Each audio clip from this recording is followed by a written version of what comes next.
Akala ng iba, pag nasa abroad ka na, jackpot ka na. Pera, comfort, success. Pero hindi lahat ng nakikita sa social media is reality. Top 5 misconception sa mga taong nakatira sa abroad. Number 1, madaling kumita ng malaki. Akala nila saglit lang at yayaman ka na. Oo, dolyar, yen, dirhams o euro ang sweldo. Pero ganun din kabilis ang gastos. Rent, bills, insurance, pagkain. Kaya minsan, ang natitira sa sahod, mas maliit pa kesa sa iniisip mo. Pangalawa, automatic ginhawa ang buhay. Post ng bagong sapatos, trips, kotse, bahay. Pero madalas hulugan, utang o matagal pinag-ipunan bago nila bilhin tong mga bagay na to.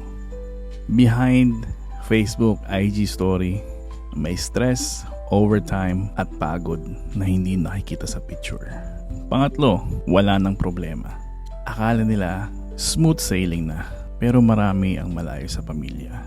Namimiss ang mga importanteng okasyon at mag-isa sa ibang bansa. Homesickness ang number 1 na kalaban ng mga tao nasa abroad.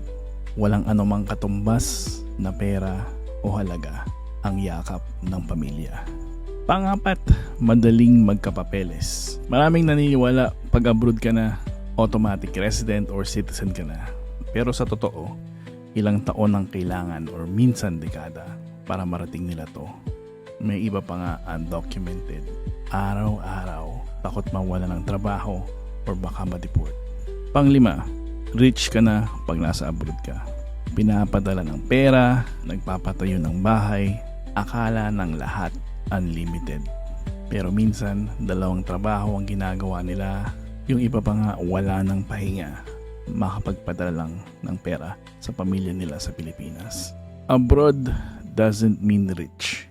It means mas malaki ang sakripisyo. Kaya bago ka mainggit o manghusga, tandaan, nasa abroad man sila, may sariling laban din. Hindi lahat ng makintab ay ginto.